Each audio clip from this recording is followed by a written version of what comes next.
So we, here at the Institute of World Culture, we occasionally have musical guests. And it so happened last September, the Institute invited in a remarkable percussionist who came to speak to us on the mridangam drum and its relationship to mathematics. And we've been posting our programs online, and most of our programs, if we can get, 80 hits, 150 hits, few hundred hits, it's very, very good. Well, this program, musical program last September, has, when I looked at it this week, had some 72,000 viewings. As well as a very lively discussion, up to 130 comments or something at this point.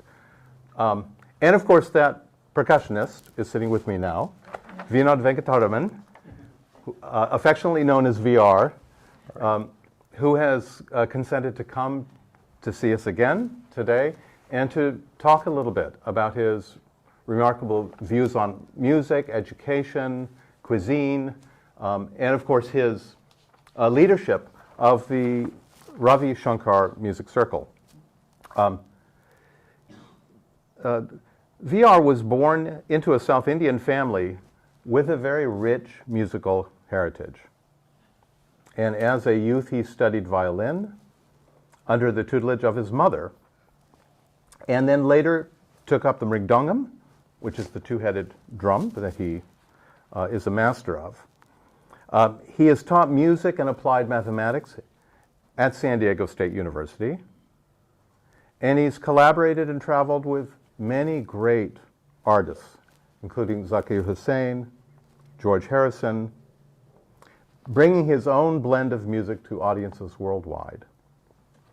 It is said that VR believes in the philosophy of heart, mind, body, and soul, and that music is indeed the food for the soul. And he's very passionate, as we recall, in imparting his knowledge and his feelings for culture, music, and math through the age-old tradition of transmission from guru to disciple, the Gurukul, as it's called. VR is also the artistic director of the Atma Ensemble, and which I understand will be touring, and he can tell us about that, and hopefully with a stop in Santa Barbara. So it's my great pleasure that VR has come here to talk to us today. Thank you, everyone. And I wanted to start with you, with biography, and I was wondering about what is your earliest memories about music, and how is it that your family or your teachers recognized your own talent and nurtured it? Thank you, Joe, for that amazing introduction. I probably could not have said it any better. Yes, thank you.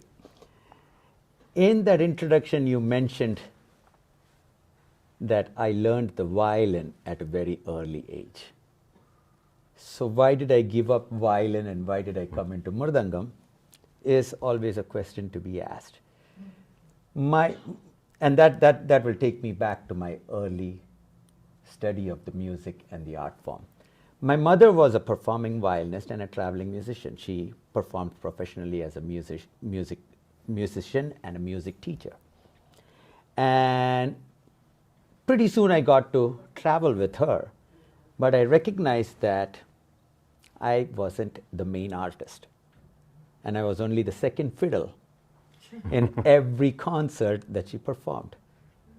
And I just asked her one day, I said, "Mom, you're the main artist. Why do you drag me along?" She goes, "That's how you learn the music." I said, "That's not what I want. I really want to be the main artist."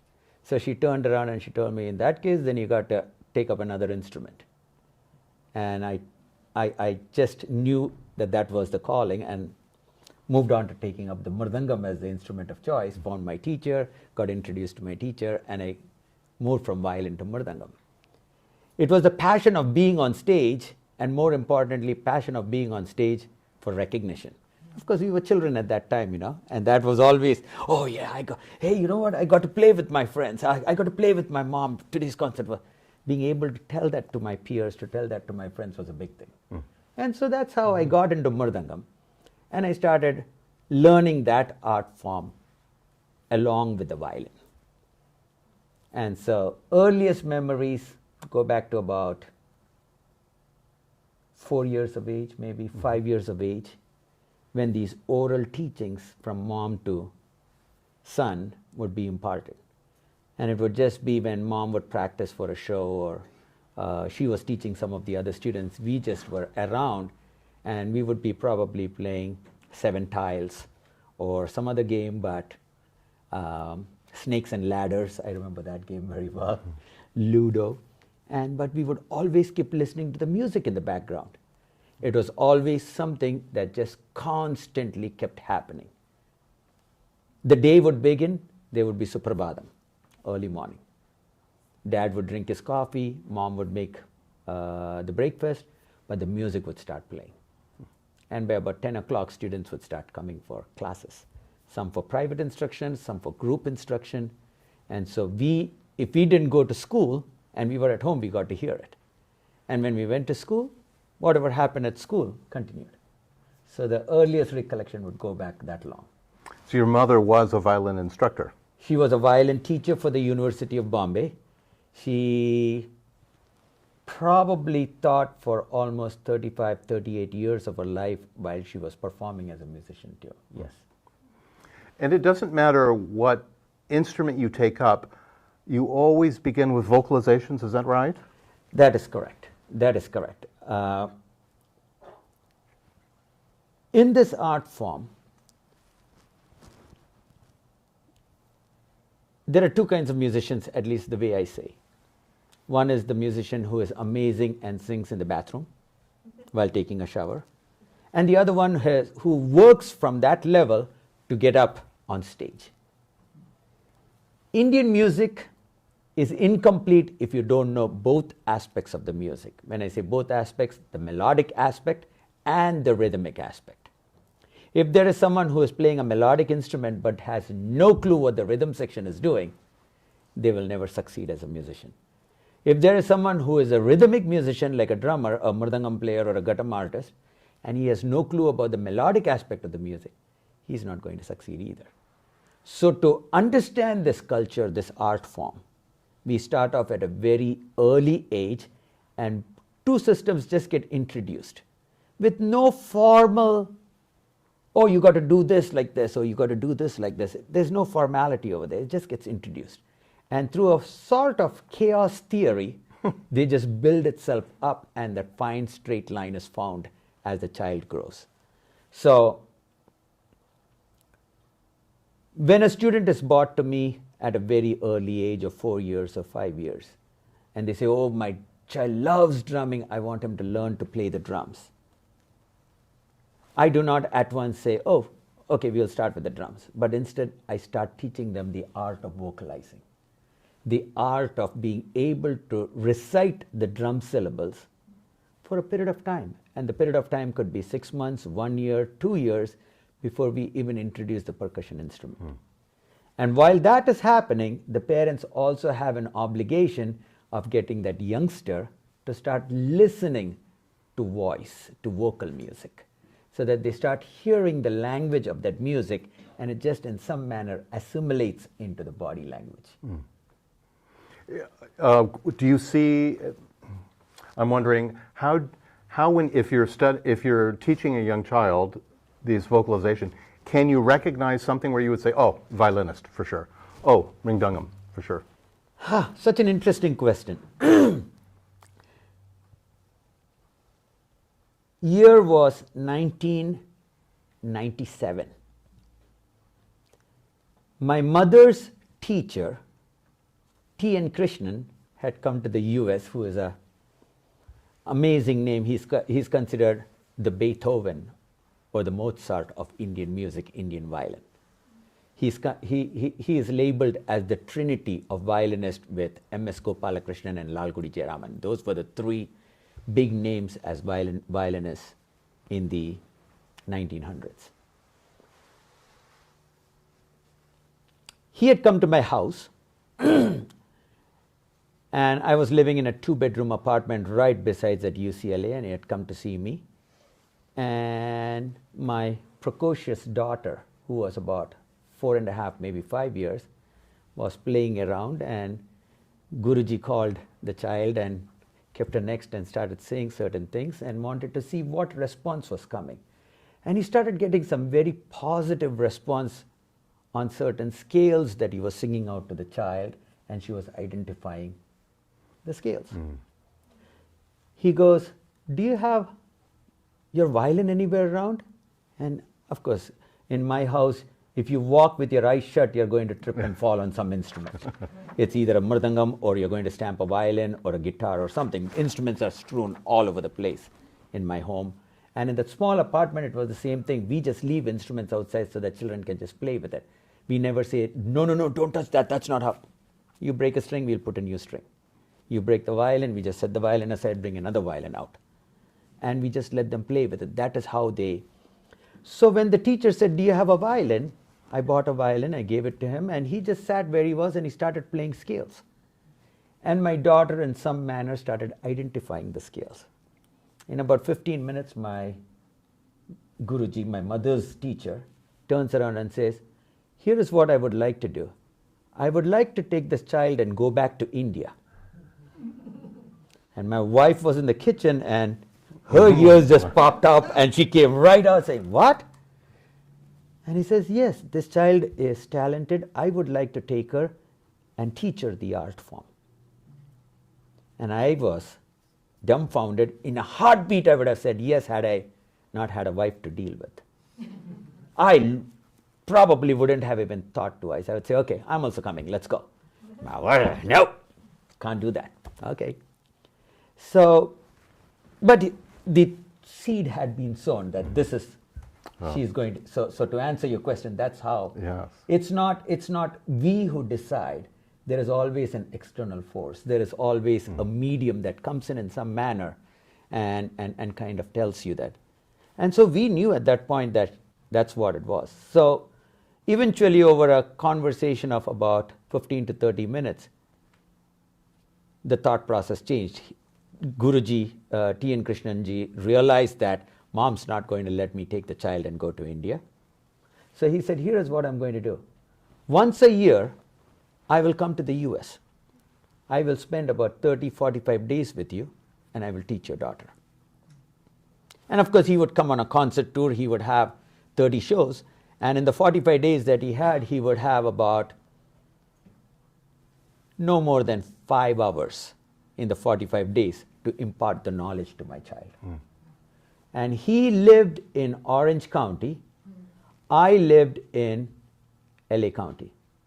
So the idea was, as a parent, how do we optimize the teacher's teaching? Pick her up from school, throw her in the back seat of the car, throw her in the back seat of the car, tell her sleep a little, because you still have to finish your homework when you're done. Drive an hour and 30 minutes all the way up to Laguna Niguel. Wait for him to finish teaching. It would be just about 20, 25 minutes, but intense 25 to 30 minutes of teaching, and then drive all the way back. In the process, some bribery had to happen. "Child, if you understand it really well, on our way back, I'll take you to Subway sandwich. I'll buy you a sandwich." And that was the highlight of the evening. That Subway sandwich did the trick. It's like, "Okay, great, I'm going to get a..." And we would do that Tuesdays and Thursdays during the time he was locally in LA. But as a parent, I had an obligation to achieve what the teacher is teaching. So when the child came home, on the way back from the music lesson, she had to finish all her homework for next day. Math homework, English homework, PE homework, whatever homework was there, she had to finish. So that when she came home, it wasn't go to bed, it was pull out the violin, let us go over what you learned. And the way his teaching was, he did not start with basic scales. He just went into compositions. And it was like, "Oh, you stay outside." He literally would throw me out because he didn't want me to interfere. And I would put a small camera, record everything, come home, I would see it for myself. I would say, "Okay, this is what..." And since I used to accompany him a lot, I knew his style. So I would teach her Tuesday night, all of Wednesday, and then Thursday go back. And just watching his smile told me everything, that we had achieved a good level. His genius was such that in about 5, maybe 6 years, his training would have been no more than 60 hours in that 6 years. He had made her a professional violinist. April 28th, 2006, she gave her debut concert in front of him and an audience of about 500 people. And he insisted that I bring Vellur Ramabhadran, a giant in the field of percussion music, to be the accompanist for that evening. And I did. And the show went off really well. And he also on that day on the stage said, this program that she has done is called an arangetram. Arangetram means your first step at getting up on stage. Now your hard work begins. Lots of YouTube videos of me performing. Observe, watch, and learn. And that was it. And we would do that. And once, maybe a year, when he comes on a concert tour, I would call him and say, Mama, can I bring her and come? I'd say, oh, I'm not here right now, but I'm coming back on the 23rd. Why don't you bring her on the afternoon of the 23rd? And he would be ready. He would be waiting to listen to her. And at that point, he would just teach a whole composition and send her home. And then 2 days later, her job was to play that composition in multiple speeds, mathematically just dissect that composition entirely, know the scales, and he would just quiz her and say, okay, I did this on this. Do you realize why I did it? And she would have to give an answer. If she didn't give an answer, he would explain it, and then he would take it to a different amazing technique of Gurukul style of learning. From Guru to the teacher. Gurukul means in the home of the Guru. Back home in India, the way I learned, I stayed with my Guruji, Palghat Raghu, and studied with him when I was in Chennai, in Madras. Here, the possibilities are not there, but we still learn the art form in that same Gurukul style. And we learn from the teacher. And so, I know I'm rambling a lot. No. The way the child is introduced to a specific instrument always comes from a divine source from the outside. And it's not us being... See, as parents, we always think, oh, she is amazing. And we are unable to discriminate whether she really is or not. You need an external source. As if I were to cook a meal, I would feel, oh, what an amazing presentation.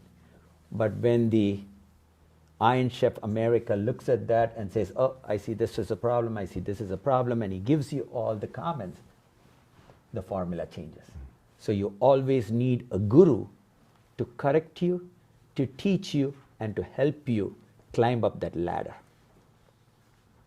And one of the most important things that he said,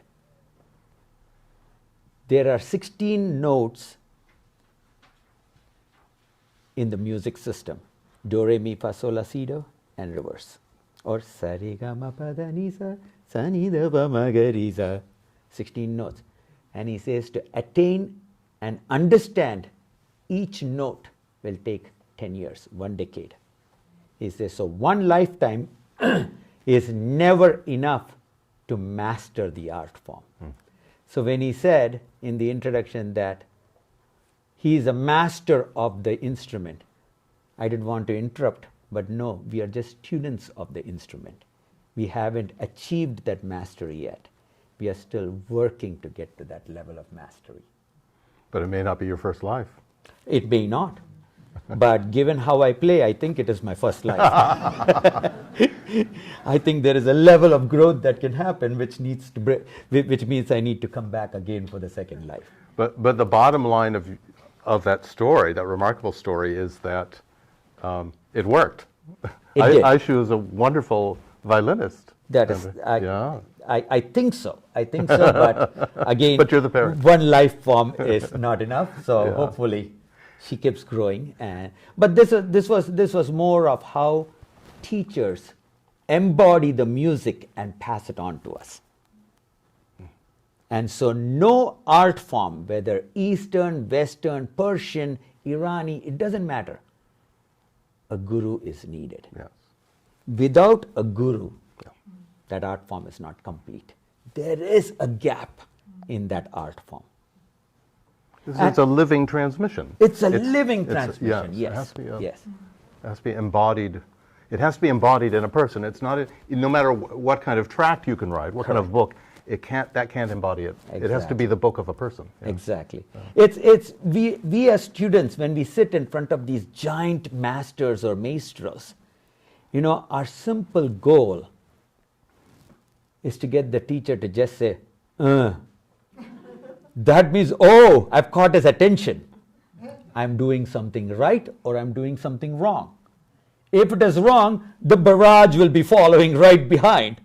If it is right, it is just and he'll go back to sleep. He is not sleeping, he is just listening to you. He is assimilating everything he does.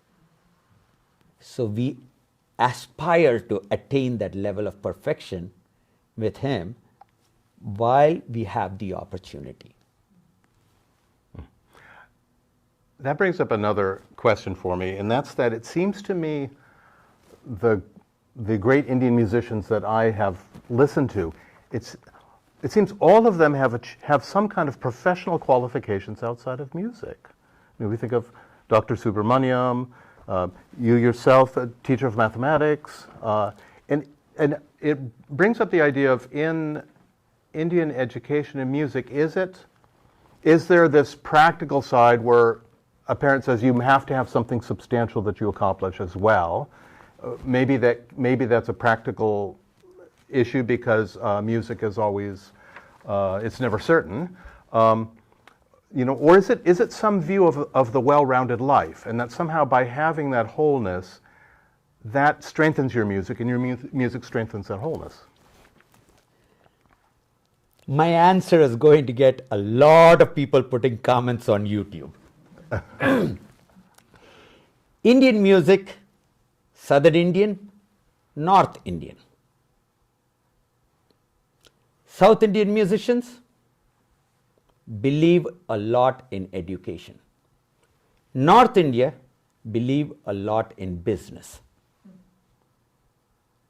In Southern India, if you're born into a South Indian family, no matter what, all parents aspire their children to have 3 professions: doctor, attorney, or civil servant. The IPS, the IAS, one of those high level. In North India, again, like I said, I'm being jocular. I'm just making light of that. In North India, business. If I can strive to become a great businessman, that's the way to go. So you see there's that marked difference between South and North. If you are a young lady born into a South Indian family, for sure your mother and father will put you into an art form of dance. Bharatanatyam, Kuchipudi, Odissi, some form. If you are a boy born into a South Indian family, you are given a percussion instrument or a violin. Whether you like it or not, you are stuck with that. Oh. At the same time, in South India, the education should happen simultaneously. There is no 2 ways to that. In North India, if they see, oh, this kid has an amazing flair for being a good businessman, he says, I don't want to go to school, it's an acceptable fact. They will let him pursue his business. So if you notice, even in the US, almost all of the big businesses, the 7-Elevens, the motels, everything, held by North Indians. A very small fraction of South Indians go into that. But you ask who is running NASA, it will be a South Indian. You ask who is running Google, Sundar Pichai, South India. So if you notice, statistically, that's how the parents aspired for that to happen. And that was part of growth back then. We never questioned it. We just did it.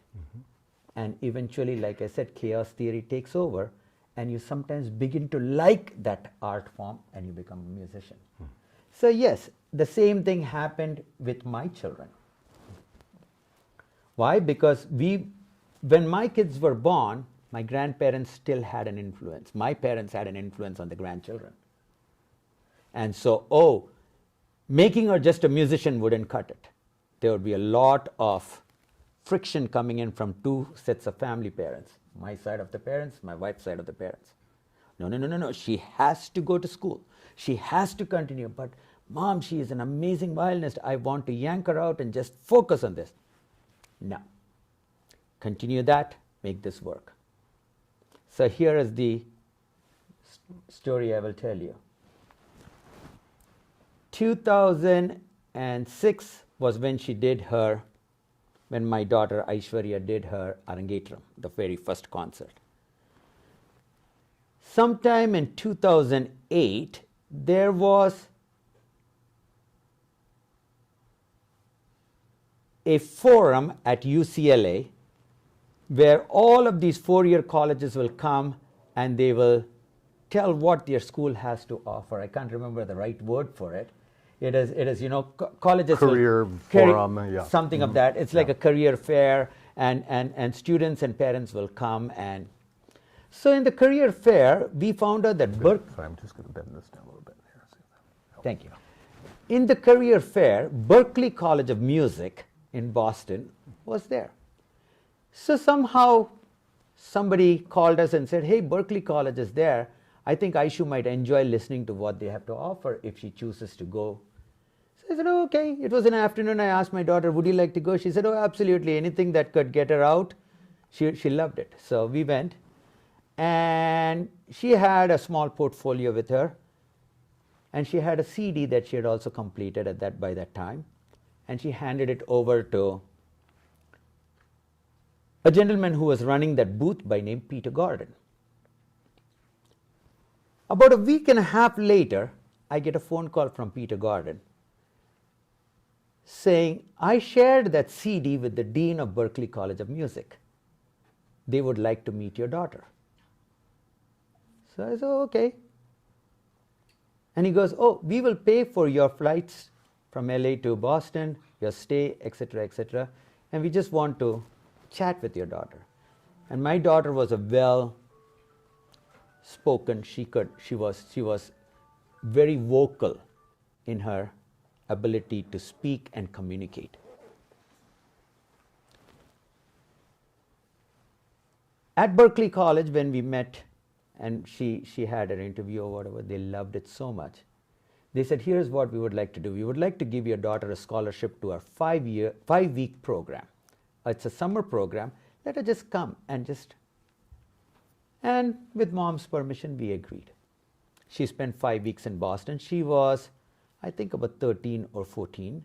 And summertime, she didn't have to leave school. And in the 5-week program, she found out that, there were her peers who were going for some sort of an audition. And she didn't know what they were going for. She said, let me also go and do the audition. And she walked in with her violin. And she said, I'm here for the audition. And they took her name, everything. And she was asked to play something. And she fished out a piece, a Herbie Hancock classic called Watermelon Man. And she played it. And they questioned her. I wasn't there, of course. And they questioned her, whatever. About a week and a half later, we get a letter from the dean of Berklee College saying that we would like to offer a full 4-year scholarship to this young lady to come and join Berklee College of Music for a degree in jazz performance. Now, I was scratching my head saying, why did they offer you this? So she goes, oh, no, no, no, Dad, I didn't know what I was doing. Some of these friends of mine were going and auditioning. I too went and auditioned. And she got this. So I called back the school. I got hold of Peter Gordon and says, hey, how do we pull this off? She's in school over here.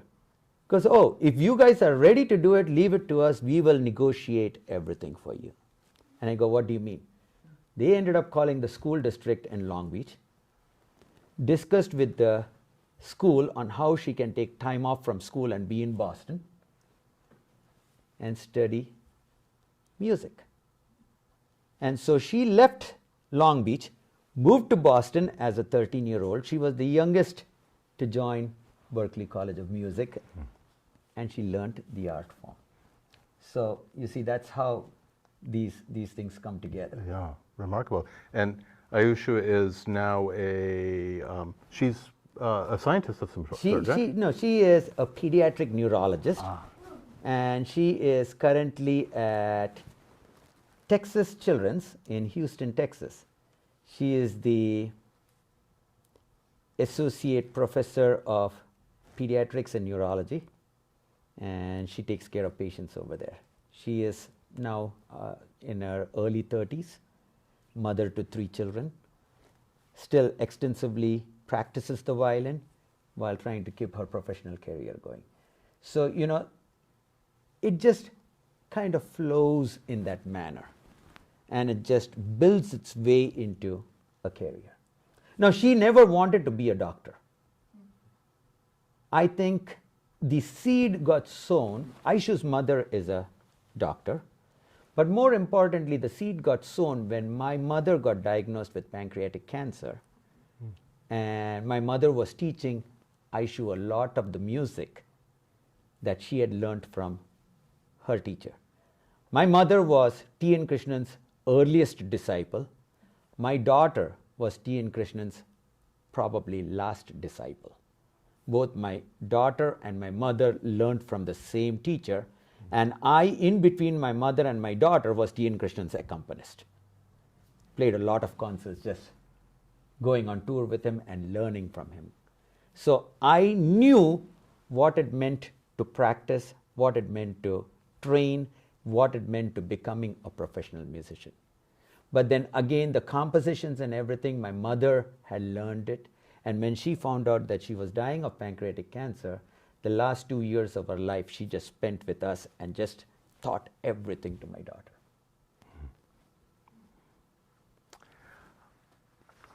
It seems to me that you don't have to talk to too many Indian musicians today without finding some connection with a non-Indian, with George Harrison. And Zakir Hussain, the great tabla player, passed away in December. And I recently read when he first came over to the States and got involved with, was exposed to rock music, he wanted to put down the tabla and take up the drums. But it was George Harrison who convinced him and said, no, stay with the tabla. That is your thing, and that's really what the world wants to hear from you. And many years ago, I worked at a restaurant in Los Angeles, and my manager was Kumar Shankar, who we would always talk about music. Well, he was Subramaniam's, the great violinist, brother-in-law. And Kumar Shankar had lived with George Harrison in England, had been his recording engineer and his cook.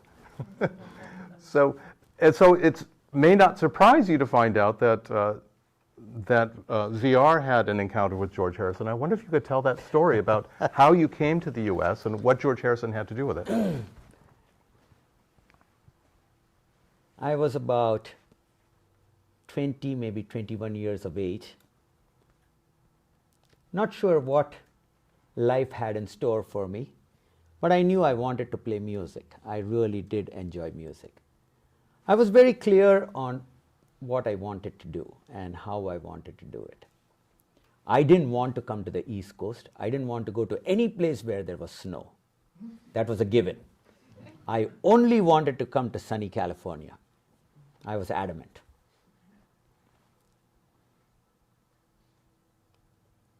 You know, sometimes they say being at the right place at the right time. And that is true for me. I was in Juhu Beach, and right by the Hare Krishna ISKCON temple, and I was playing my music and lecturing to a few people in the community and students who were listening to it. And somebody walks by, stops, and basically tells me, for an Indian musician, you speak amazing English. I recognized the accent, and I told him, oh, thank you. When you go back home, please tell the Queen that she gave us the English language and the railroad system, and we are very thankful for her. And I continued performing. And at the end of the show, this man, who happened to be George Harrison, turns around and says, I'm going to introduce you to somebody by name Robert Brown, who was then considered to be the godfather of Indian music. He was the reason Indian music came into this country. And I got introduced to Robert Brown. And in San Diego, there was an Institute of World Music. And San Diego State had a department of ethnomusicology. And see how things tie up together. And so I was told, oh, one of the problems we always run into is trying to find people who speak the English language well to communicate with our students. Since you do it, would you consider?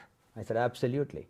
So I go home happy to tell my mom. My mom looks at me and goes, what about your education?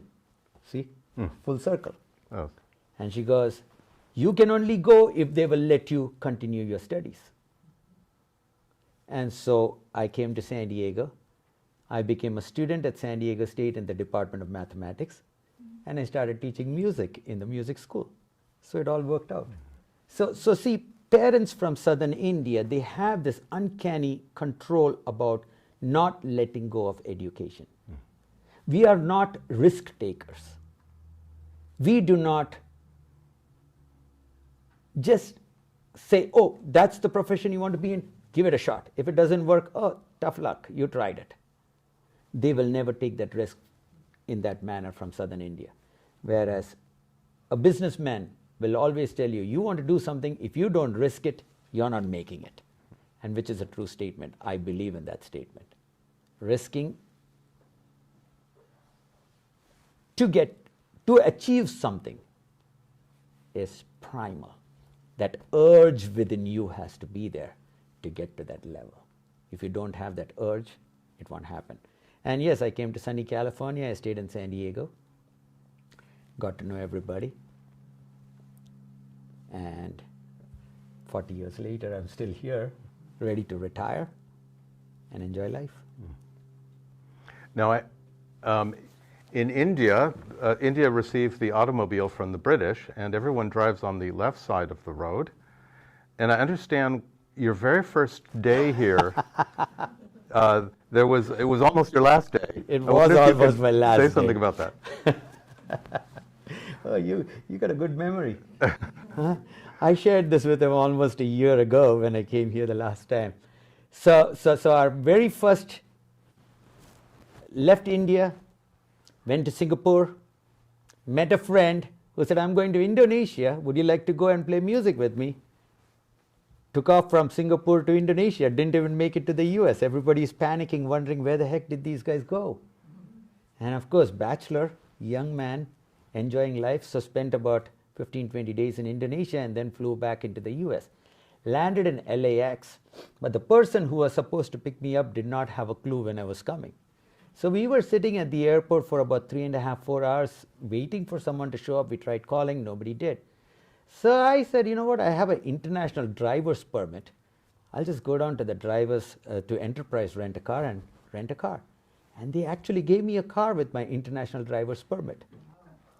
Loaded the car, got out on Century Boulevard, and had no idea what a freeway was, how to get in. I just knew I had to get to that spot. Okay, I see there's this way I can go in. No cars were coming down. I am climbing into the freeway on the wrong side of the freeway. And right at the top of the freeway, there's a cop sitting in his motorcycle who comes right around and stops me. And he goes, sir, do you realize you're going on the wrong side of the freeway? I said, what makes you think I would know that? I just landed in this country about 2 hours ago. And he goes, who gave you the car? I I said, enterprise rent a car. Do you have a driver's license? I gave him my international permit. He said, this is not going to cut it. You cannot get on the freeway with this driver's license. I said, somebody gave it to me. You got to talk to them. He made me back up, bought his motorcycle down with me. He called his buddies. They bought their big van. They loaded me on the van and they drove me from LA to San Diego. Saying, do not drive, we will take you home. And they took me home. So that's the Talk about a police escort, yes. Those were the good old days. Yeah. The cops were very nice. So now, a superstitious person might have read that as an omen. Not me. I grew up in Bombay. For me, the omen was being in the right place at the right time. Hey, I got the cops to drive me home. That's the omen. Nothing more than that. Wonderful. I wonder if we could talk a little bit about the Ravi Shankar Music Circle. Hold on, I got one more. Oh, yeah, no, please. I got something I want to share with you. So, I got married in 1992. And we all worked very fast. My wife became pregnant right away. And my baby was due in 1993. My wife had finished her medical school in India. And within 15 or 17 days of we getting married, she came to the US. She didn't know how to drive. She had never driven a car or a motorcycle or anything in her life. And she had to go through the whole process of the USMLE boards and the medical school boards, etc., to become a doctor in this country. So she was preparing for her exam while she was carrying my daughter. One day at work, there is this phone call that comes in. And she was going crazy just sitting at home and studying. She said, I need to do something. Can you utilize my services? I said, you know what? My phone's ring off the hook. Why don't you come on campus and be my telephone secretary? Just take messages, answer the phones, do it. And then while the phones are not ringing, continue studying. And so we would leave the house together. She was thrilled. She was happy. She would come hang out in the office and do work with us. So one day this call comes in around 2 in the afternoon. And you know, back then they had what they called supercomputers, which would be kept in this big rooms, air conditioned everywhere. You took off your shoe, you didn't walk in with dirt, you didn't take. And you know, I was working in one of those rooms.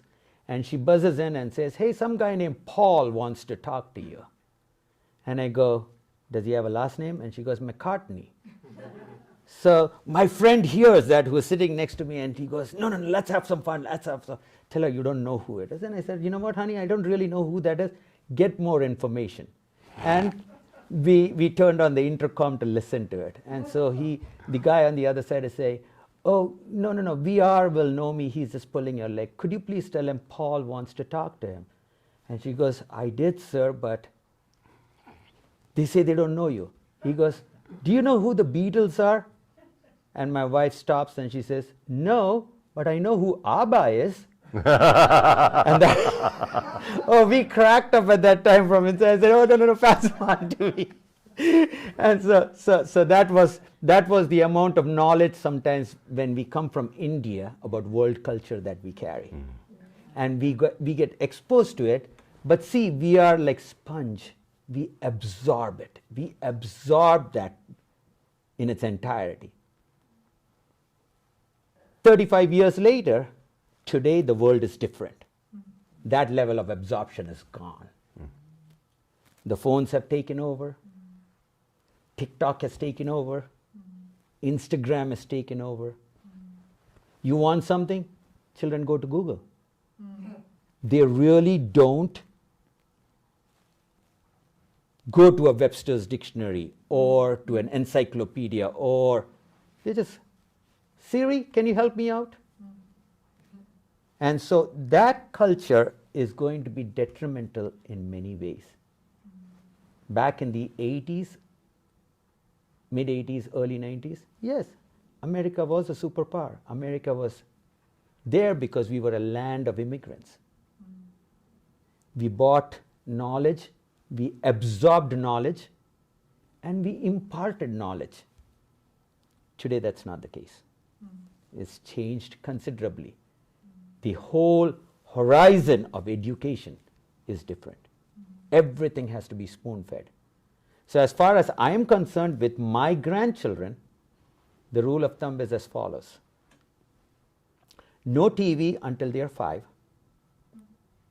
When they start writing, once every 2 weeks, I need a letter that comes to me via snail mail. No texting, no emails. I will not read it. It has to come handwritten, dear grandpa, and whatever they want to say or whatever they want to ask of me. If it comes via mail, I will send it back. And as much as possible, no interaction with the phone. The phone should be a flip phone that can only be used for calling. No internet on the phone. At least until they are 5 years of age. So my daughter has 3 children, 4 years, 2 years, and 40 days. So the 4-year is going to have a really bad deal, because by the time the 2-year becomes 5, the 4 would have been 7 years old. And by the 40-day-old child becomes 5 years, my oldest would be about 10, maybe 11 years old. So he's not going to get to see TV for that long. But having said that, I see him sitting down in a corner, opening the book and reading. I see him going to comic strips and trying to understand. See, I can already see that those connections are forming. And they have never been fed watching Barney or Sesame Street. Food will be kept on the table, they sit, they have to eat. And sometimes they may not eat, in which case mom or dad will feed them, or grandma or grandpa will feed them. But no TV in front of you to watch and study. So these are all snippets of education that as time goes by we will forget, just like how we have forgotten what a Polaroid camera is, what a typewriter is. All of these are now extinct. These children will not know what it is. But you know, that's where the knowledge is. Whereas in those countries that we so-called third world countries, India, China, Mexico, wherever, this knowledge is still being imparted in the traditional Gurukul style. Teacher to student, practice for these many hours if you want to attain that level of perfection. So at some point, they will be the superpowers, they will rule the world. What can I say? That's a hard one to follow. But you used the word, you could already see the connections being made with the 4-year-old. And when you said connections, I suddenly saw, literally the wiring of the brain, the synapses, how they're formed. Yeah, it is just interesting to watch a child develop. That growth happens. And if we don't get them to understand how to read a book, I take them to the library whenever they come and visit me. I will take them to Barnes and Nobles. There's one Barnes and Noble still open in my neighborhood. And we go down there to buy a storybook or something that he likes. Even the last time when I came to IWC, we went to the temple and I bought some books on mythology. He loves it. He just goes through that over and over again. He reenacts those stories of, today is Ram Navami.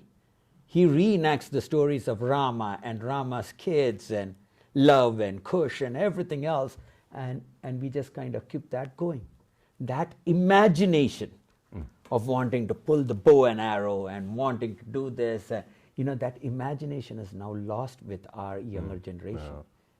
It is not there anymore. It's been outsourced. It's been outsourced. Yeah.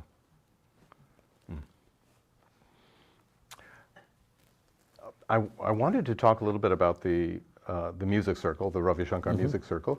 The music circle, I understand, is basically centered, its activities are centered at Occidental College, and that's been the case since the beginning. Correct. And I understand it started with Harihar Rao and Ravi Shankar taking a walk in 1973. I think they were going to perform at Herrick Chapel or something, and what happened was Ravi Shankar had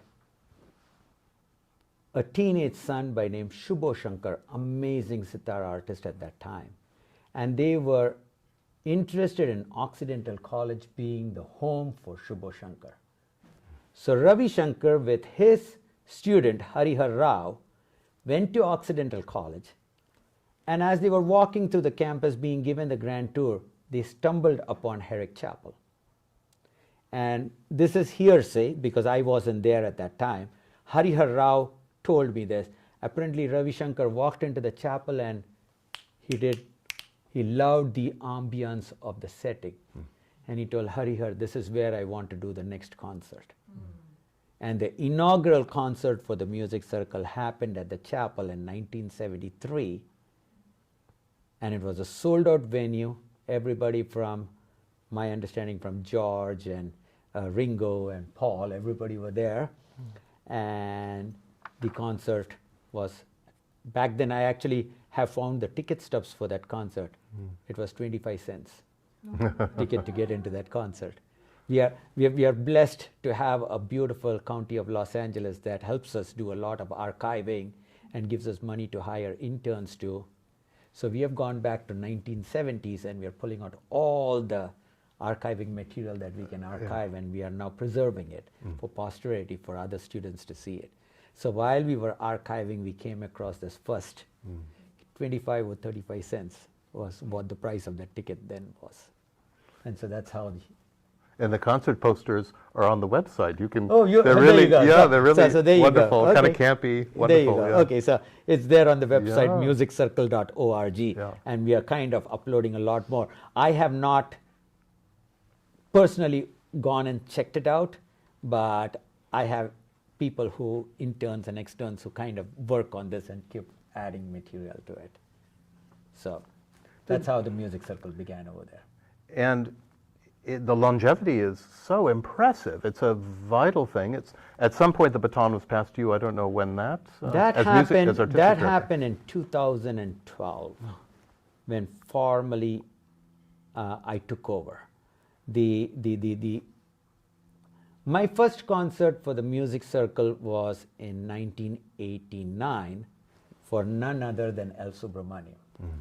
L. Subramaniam was the featured artist, and I used to live in San Diego, and a gentle nudge, a recommendation from Panditji, I was invited by Harihar Rao to come and perform.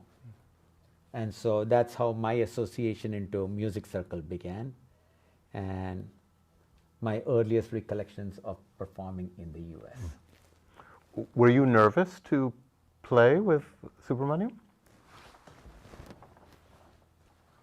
I remember a story here, and I'm going to share it. Subramaniam's father called me and said, "You're playing for my son for the first time. You better come and see me so that I can teach you this Pallavi that he is going to play. He will do an obscure number Pallavi, and if you don't know what you're doing up on stage, you will cut a sorry figure." And a Pallavi is? Pallavi is a mathematical combination, a mathematical composition created by sometimes the main artist, sometimes the percussionist, and then music is set to that Pallavi. So that concert, he played a composition in 5 1/4.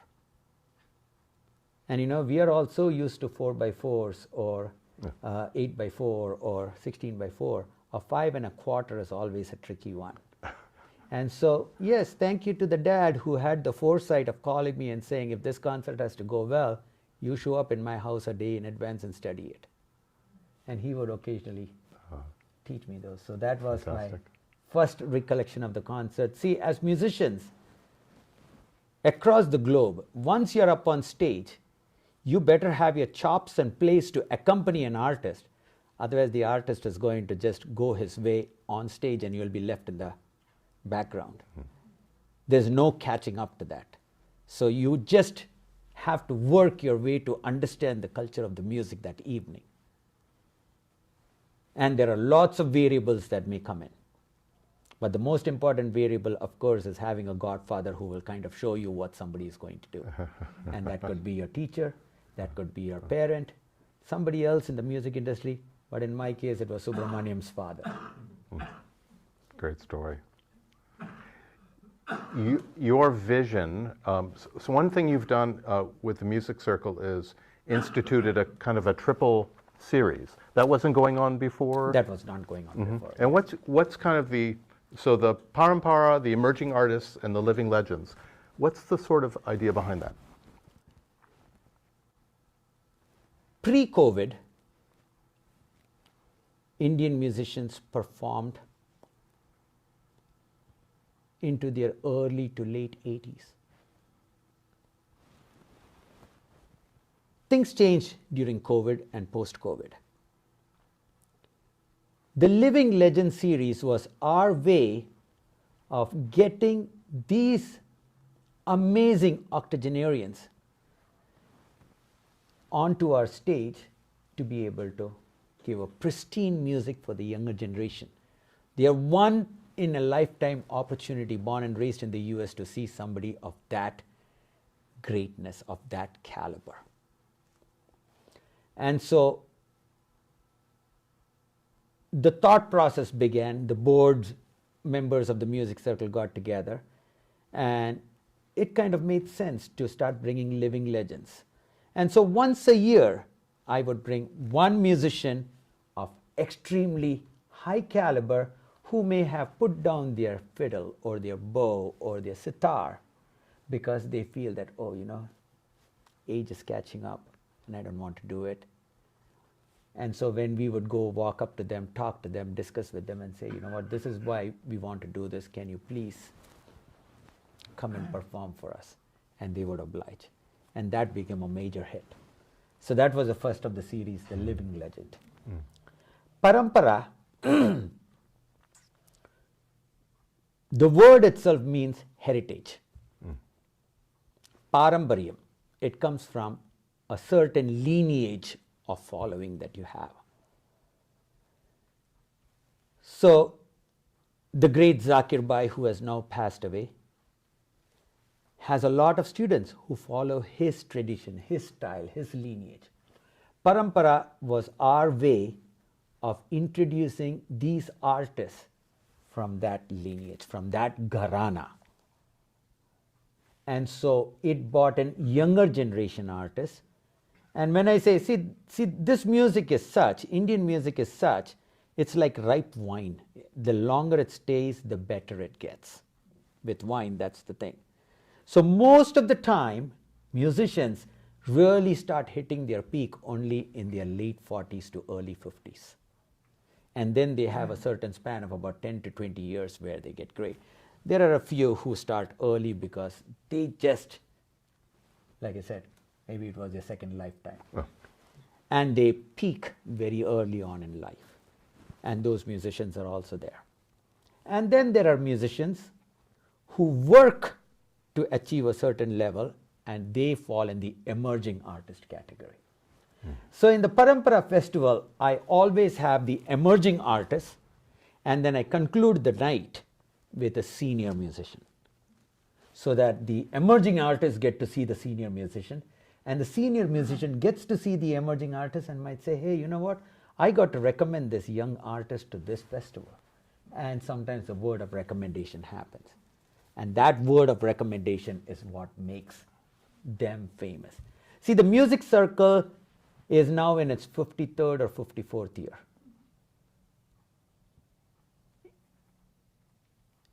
52nd year, actually, sorry, is now in its 52nd year. For Indian musicians, performing at the music circle is like a performance at Carnegie Hall. If they get an invitation from us to perform, it means they have arrived as a musician. And so we are very choosy about who we bring to our stage. The artist should have an amazing caliber. We don't go by a resume. I actually spend time listening to their music, understanding, assimilating, talking to them, and trying to see if they are a proper fit for my organization. With that being said, sometimes artists will come up on my stage prepared, and I throw a curveball, a googly, like they call it in cricket. I ask them very politely, oh, what are you planning to perform tonight? And they'll say, oh, I'm planning to play Yaman. I won't say anything, I'll continue my conversation. And then as I'm wrapping up my monologue, I'll turn to the artist and say, you know, I don't feel like listening to a Yaman this evening. Can we change this to this ragam? And I'll walk off the stage. Now I have put them in a spot where they have to really fast get their chops together and play the new scale. And I will not give them a ragam or a scale that is so obscure that they won't be able to play. I'll pick something that I know they will be able to play, but they will now not have it memorized or prepared or have certain sangadis like puckards that are already ready. Oh, if I do this, I'm going to get a clap. No. Now I threw a curveball, and they have to now work on it.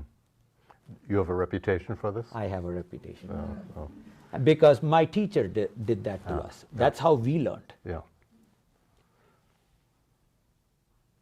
Percussionists show their ability during their solo part of the performance.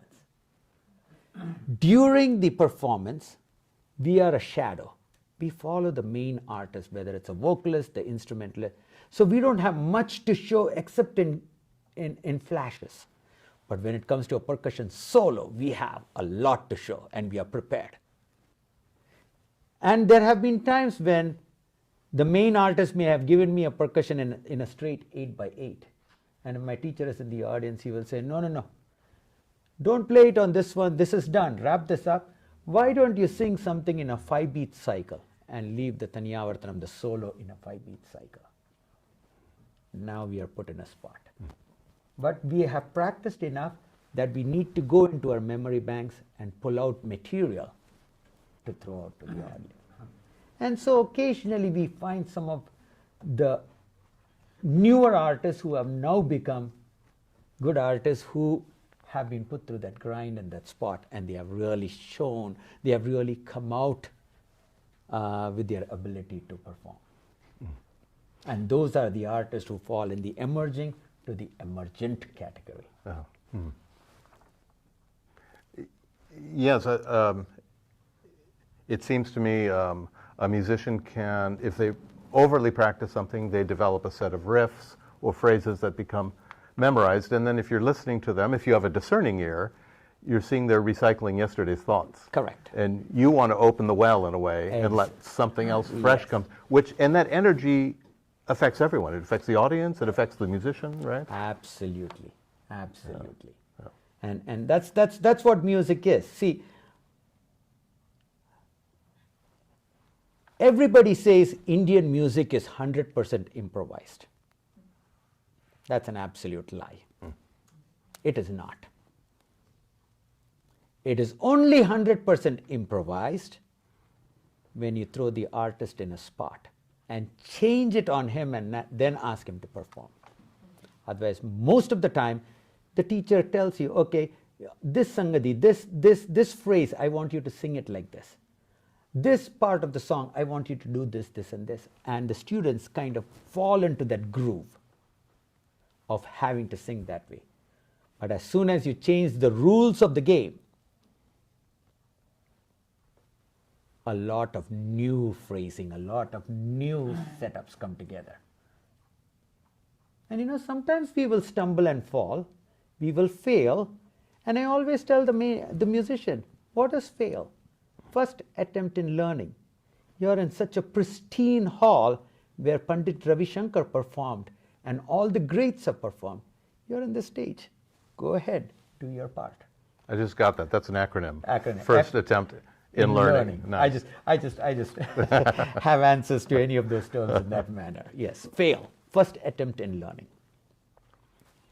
Tonight you will be attending Yo-Yo Ma's performance at the Arlington.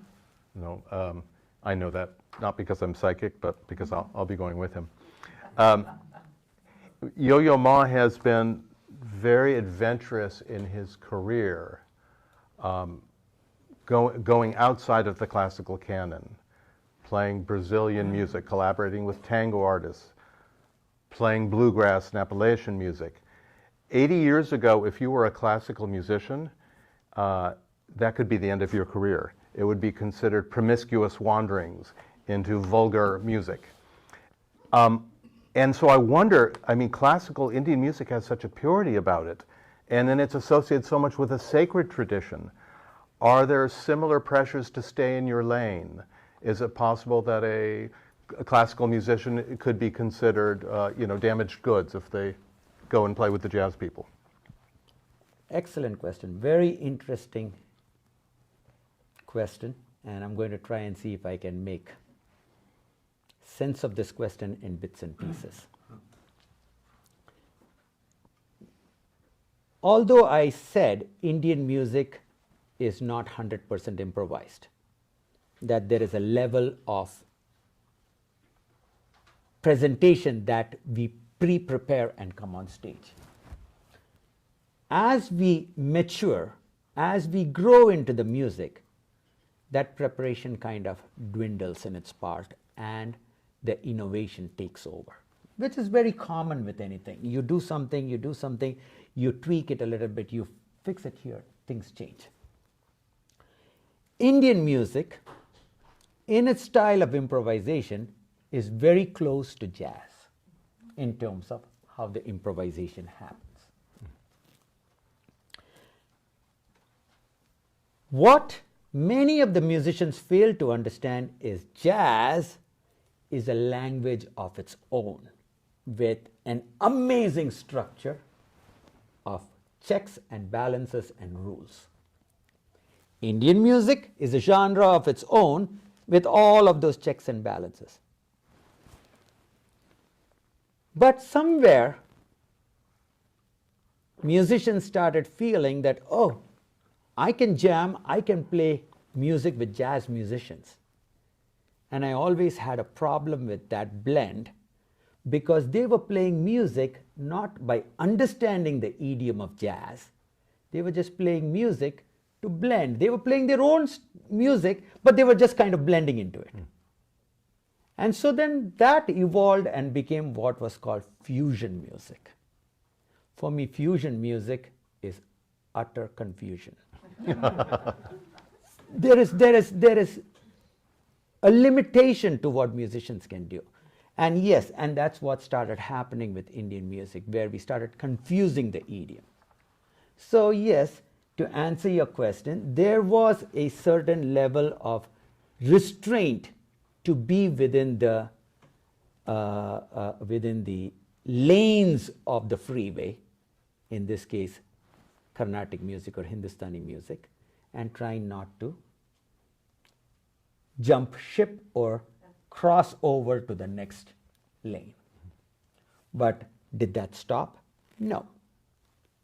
Take for instance somebody like Zakir Hussain.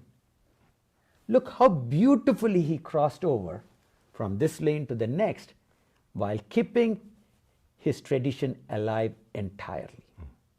Were there other musicians who did that? Absolutely. John McLaughlin crossed over from that side to this side. There was one musician, one or two musicians that I have performed with that come to mind. Larry Coryell, the guitarist. Amazing technique in terms of what he could play in his style of music. But when he crossed over to Indian music, his knowledge and ability to blend.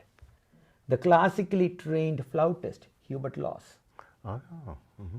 Classically trained, but when he jammed with Indian musicians, he just was a framework on his own, maintained his side of the lane, never crashed, because he would always have his blinkers on. He would change lanes only with his blinkers on. So he never crashed. And so yes, there is a nice possibility of putting this together without confusing the matter. So a discerning ear like you, like if you listen to some of those old Shakti recordings with John McLaughlin, I always wonder, how would an Indian listen to what he's doing and how would they assess it? They would, if they assessed it anywhere less than spectacular, I would have to say that person who is assessing does not know the music.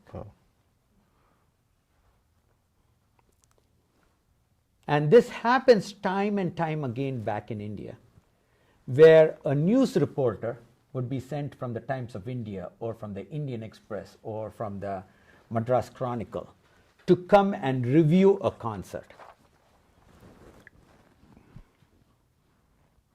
At one of these particular concerts, the ragam that was being played was Latangi. Okay, I won't go deep into it. But just briefly, ragam is the scale. Ragam is the scale that is developed upon. And you have to stay within the framework of the notes that ragam embodies. And you take the notes and you embellish it in such a way that everything builds itself. But that scale, for a discerning ear, for a teacher, for a student of music, somebody who has got 10, 12, 15 years of experience, will know it is Latangi. Whereas somebody who has come and has heard a lot of concerts but has not learnt the music with the notations and everything might consider that ragam to be Kalyani or Yaman. And on that day, after the main artist finished the development of the raga, the news reporter who was sitting over there raises his hand and says to the artist that you played Kalyani today, but there were so many phrases that did not fit within the framework. I think you need to be trained properly in this ragam. And this is, he just stood up and made the statement right in front of 800 people in the audience. He was right there. And I am on the stage right. Vellore Rambhadran is on the stage left. The greatest drummer ever is on the stage left. And Vellore Rambhadran, 75, 80-year-old, the musician, 15, 16-year-old. And I'm on the other side. The mridangist looks at the young lady and says, I think you need to give him an answer. And that's all he did. So, puts down the instrument, picks up the mic, and very politely says, Sir, the phrasing that I did this evening was all in Latangi. You misinterpreted that ragam to be Kalyani. It was not Kalyani that I played. So, I will repeat both of these ragams for you and I'll replay it for you. I will show you Latangi, I will show you Kalyani, and I will kind of break it down for you. And this conversation went on for about 20 minutes because the main accompanist was goading the child to give that education to the audience. Because that raga is so rarely played. But he knew that the teacher had done his or her job in training this artist to understand the music entirely. And these kind of interactions happen on stage. Now in Carnegie Hall, you wouldn't find somebody stand up and interact with the musician that way because everybody will get upset. But it is an acceptable fact of learning and teaching that can happen on stage. Even we as young drummers, when we would sit with some great musicians, they may play a composition that we had no clue about. And they'll set their instrument down and they will sing the composition and make sure we understand the breakup of the lyrics so that we can accompany. And then we will be allowed to perform. So these kind of little things do happen. So that occasion, which could have been insulting, suddenly became an educational. An education, yes. For everybody, And so it's a matter of how that framework gets turned. And yes, like I said, you need that godfather on stage to ask the musician to go ahead and give that education, Do it. Yeah, right. And yes, next day there were 2 news reporters, one newspaper reading out saying that how this great reporter who covers music didn't have a clue what was happening, and they just went to town bashing him.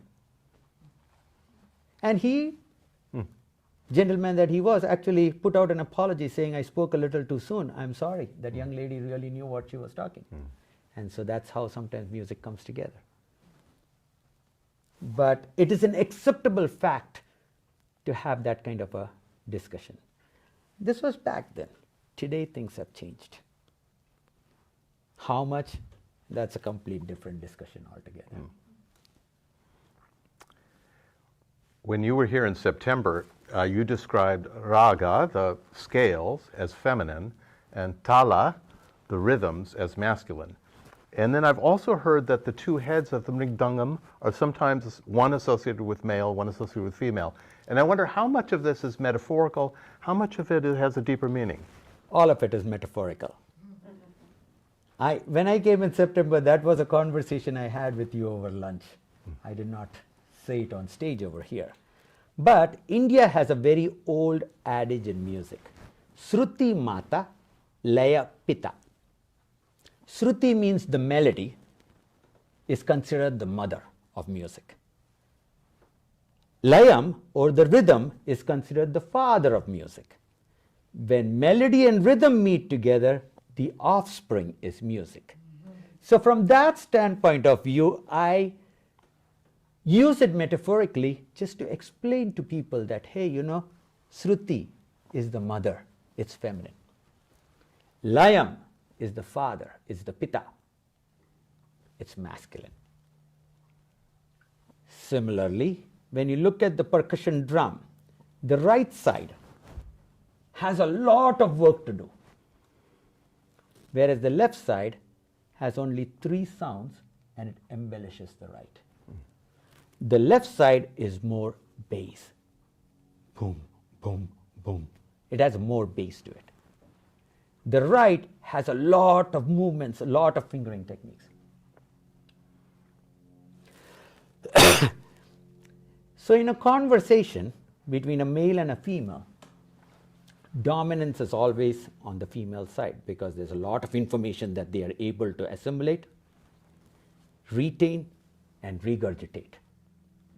Whereas the male, he grunts, occasional pats over here. And so for me, that felt like, if you took, and I joke about this all the time. I say, if you look at a female brain, they are all in different boxes, but each box communicates with the next one. All over, there's everything. And for the male, these boxes are all separated. They are all individual. This box stands on its own. This house stands on its own, and they don't collaborate. So sometimes we are told, I told this to you last week. And yes, we probably did, but I didn't listen to it because my box is standing all by itself. It chose not to communicate with the other box to figure out what you wanted. So when you have to talk to a guy, I tell everybody, be very clear, don't beat around the bush. Tell them what you want, and thou shalt get.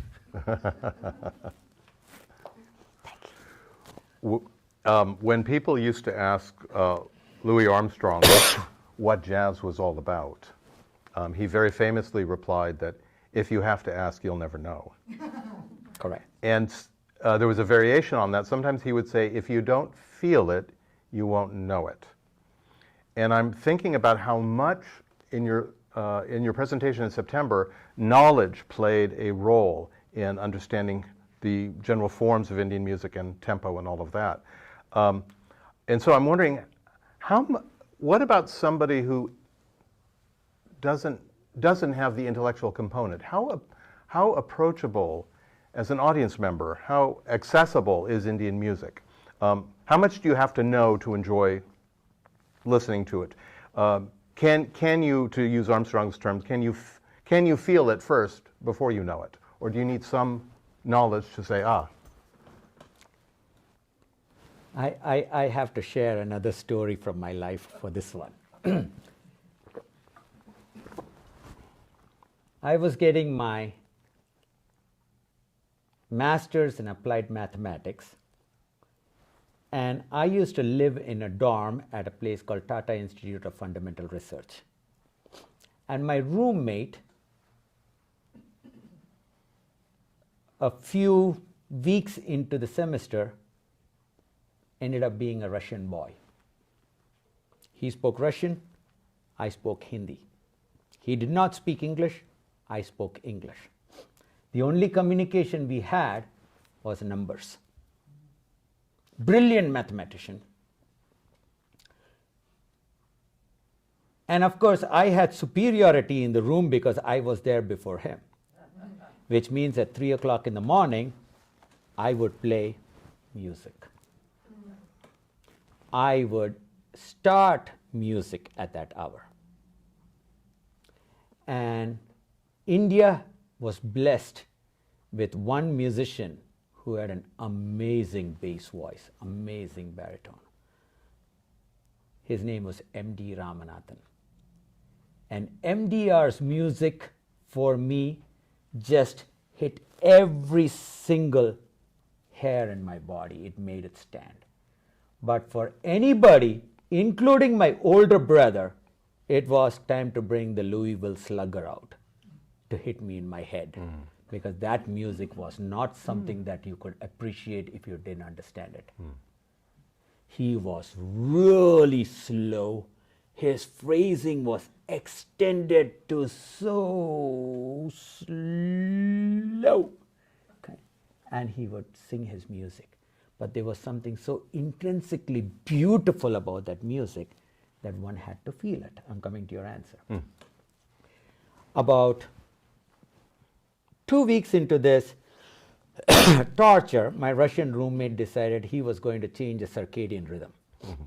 He would sleep during the day and stay awake through the night. So around 3:30, excuse me, he would come back to the room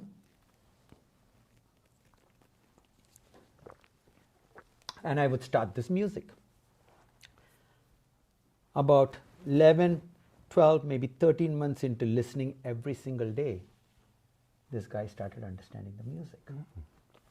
He started understanding the music to such a level that there was, even if there was a subtle nuance in the structure of that piece, he would ask me to stop and he would say, explain.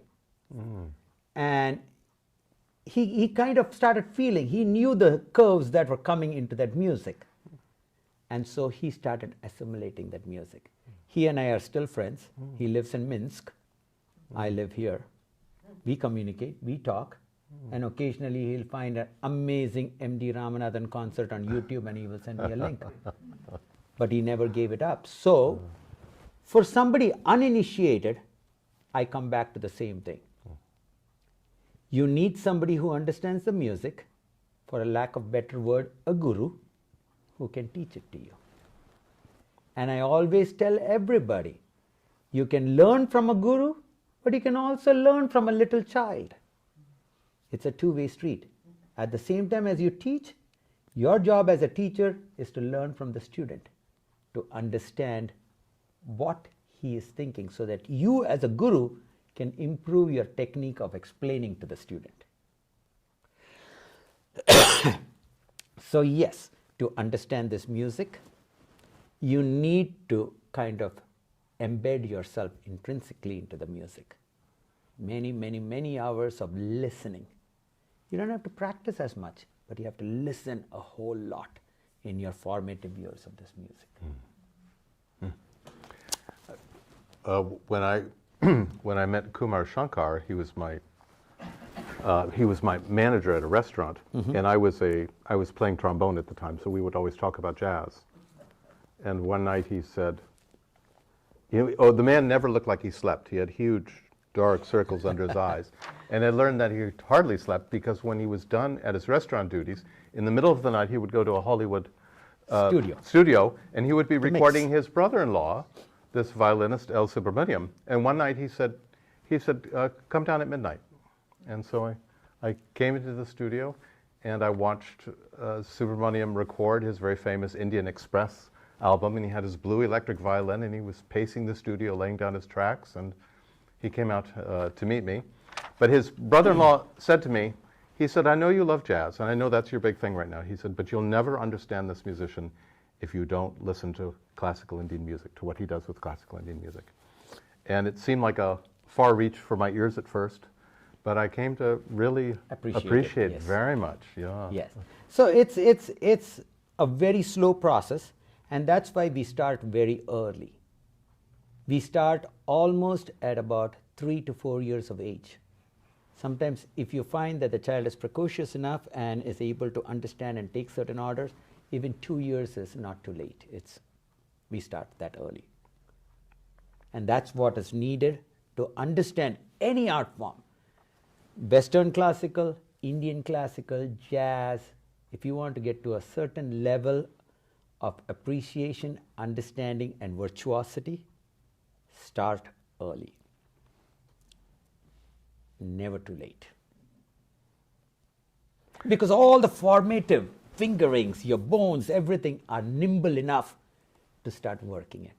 But most importantly, the connections, the neuronal migrations that the brains make when these rote memory things come together. Rote memory for any student is an absolute must. But we don't do that in our country here. We don't do that in this culture.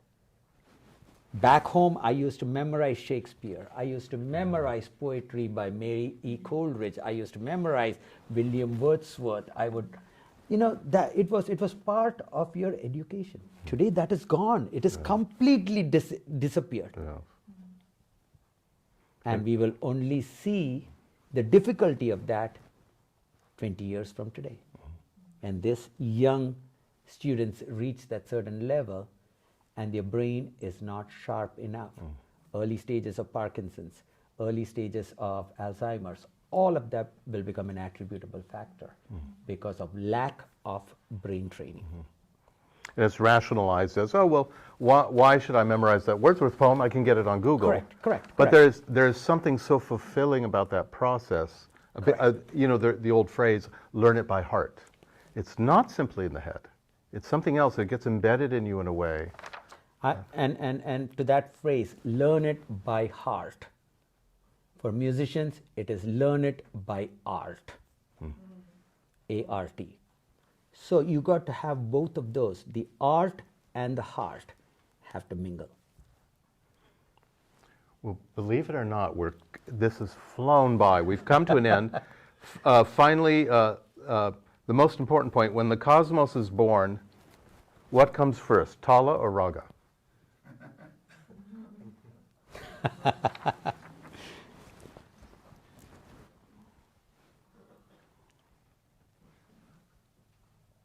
As a mathematician, I always ask everybody, what do you think came first? Arithmetic, algebra, or geometry? Whether Tala came first or Raga came first, the answer lies in this answer. So what do you guys think came first? Arithmetic, algebra, or geometry? Geometry. And why would we say geometry? Because it holds within it the arithmetic. You can derive arithmetic from it. True. Let me break that complex statement down even further. If you go back to ancient Roman history or Roman architecture or Egyptian architecture, or for that matter, Indian architecture in the disappeared Mohenjo-daro, Harappa civilizations, you will notice that all of the pyramids that were built had certain kind of formulas of angles, etc., etc. All of the constructions in the 13th century, 12th century in Indian architecture of temples, etc., had this amazing artwork and build up and how they went underground. And there was a lot of cosmic understanding of a lot of things. Yes, geometry rightfully would be the answer to that question. So if geometry came first, what came next? Arithmetic or algebra?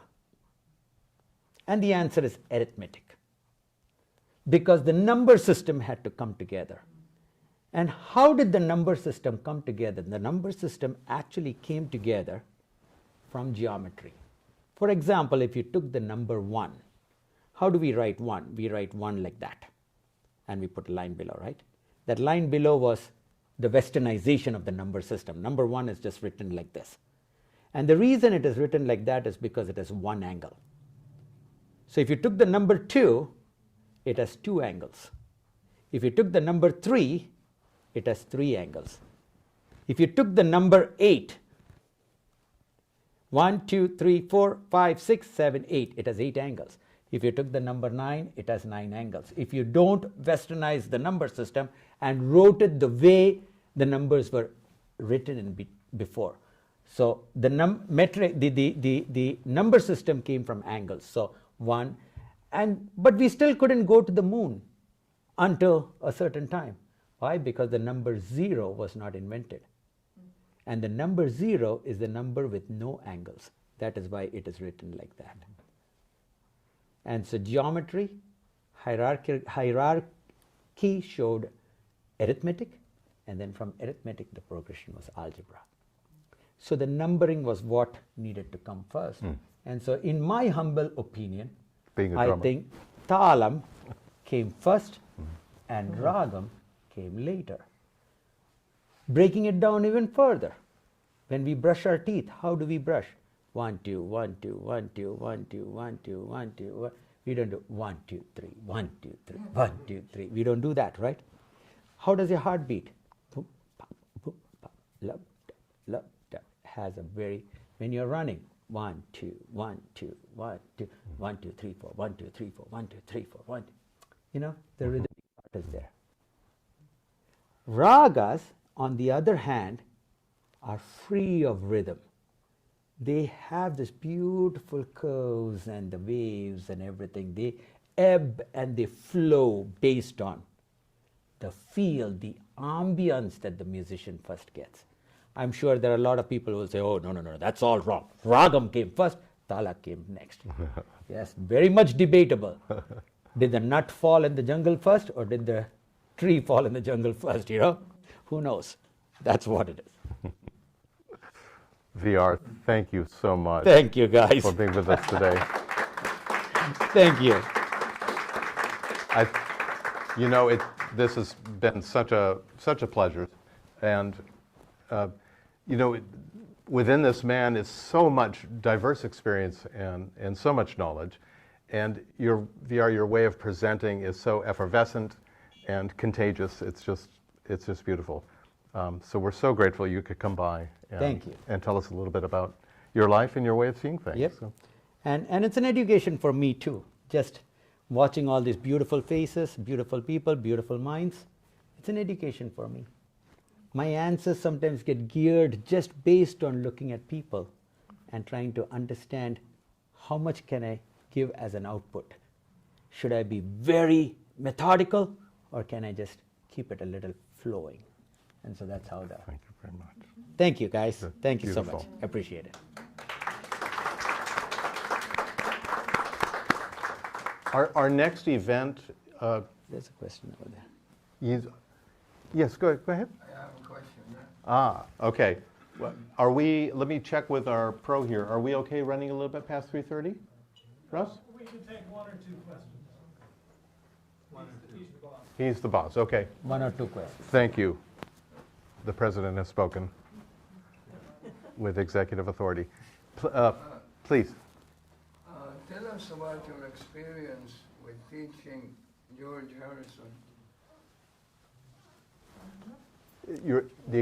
The experience of teaching what? George Harrison? George Harrison. Oh, I never had an opportunity of doing any of that. Oh, I just got to see him. His learnings were all, we learned a lot from him rather than the other way around. oh. Because one of his songs that I really like, it has some Indian music thrown into it. That influence With came. and without you. That influence came from the great Pandit Ravi Shankar.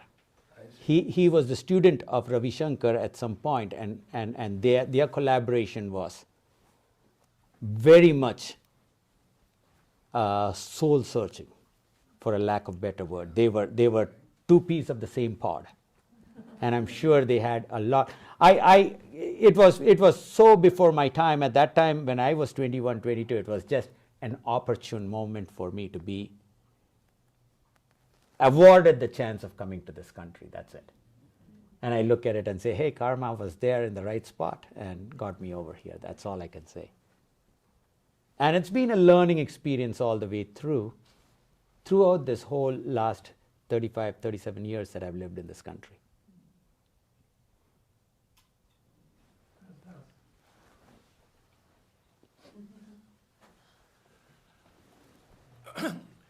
VR, one of the things that's so remarkable is how it seems both in speech as well as in music as well as, in fact, in your cooking, which we didn't get a chance to talk about. There's so much mathematics that I feel, and I don't know anything about mathematics, I might add, but could you say is it possible in a few words, maybe it's not, to say something about the mathematics behind so much of how you understand the world and express yourself? There's so much that I feel is mathematical, either in meter or in sound and silence or whatever. Mathematics is a precise art form. I choose my words very carefully. I don't call it a science. I call it a precise art form. Indian music, which relies heavily on that mathematics, is probably the most mathematical of all music in this world. Yes, I may get somebody stating that that is not the case, and I will not argue, because not all 5 fingers are the same. A glass may be half full, for someone else the glass may be half empty. But the fact of the matter is, being a precise art or a precise science, the ability to use it into your day-to-day living or into your day-to-day practice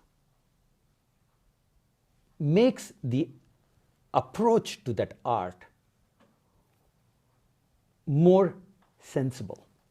So for a young child, if you try to teach the mathematics behind the music, they'll be completely lost. They will not enjoy the music. So we never do that. My teacher would always say, oh, you want to do a quadratic equation problem and you don't understand how to do it? No problem. Do the problem 100 times. The 101st time, it will just work its way out and you will understand. So same thing with music. When we practice a lick, we keep practicing it. There it is not 100 times. My teacher would say, do it 100,000 times. And then the 100,001th time, you will actually understand what is happening. I love cooking. For me, cooking is an art. I can go to a restaurant, I can see the presentation of the food that comes to the table. I can go home and recreate that same vegetarian or vegan item almost identically just by observing the presentation. Because when I observe the presentation, my eyes captures everything and my brain stores everything. Now when I eat the food, my tongue savors the taste and it's a complete picture. I don't even need to know the ingredients, I don't even need to know the measurements, I don't need to know. There, mathematics blends with art. And from the heart comes the new cuisine, if that answers your question. Thank you. Thank you. Joe, we'll give the vote of thanks. Yeah, well, I've kind of done it already, but yes, on behalf of the Institute of World Culture, we're very happy to have hosted VR for this intimate discussion certainly about music and mathematics, and to get a window into a very remarkable life and a very remarkable philosophy about education. VR reminded us about how in the tradition of Indian education there is a reliance on inner resources, and passionately spoke to us about the dangers of externalizing that reliance, especially with young children while they're developing their neural connections. And he also spoke with such reverence about the musicians that he's worked with, and reminded us that the heart is such a part of the art, to use his rhyme. So we're very grateful, and gosh, I hope all of us can show up at Apu's Turmeric Cafe in Long Beach, and I think whatever you enjoy there, you probably won't be able to, with the photographic memory, to figure out what the ingredients are. But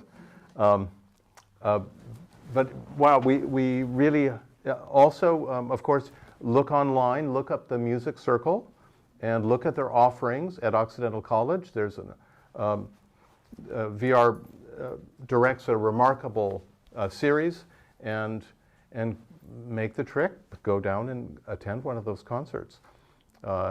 And we hope that you will come see us again very soon. Absolutely, And absolutely. this has been a remarkable pleasure. Thank you. Yes, at the Music Circle, the way we curate the music, you will feel so at home in India. We give the musicians the opportunity to expand on their music on their terms. It's just amazing what musicians do. Musicians actually walk up to us and say, this was the best concert of our tour that we ever did. Because there is an expectation of a certain level of mastery that needs to come to this audience.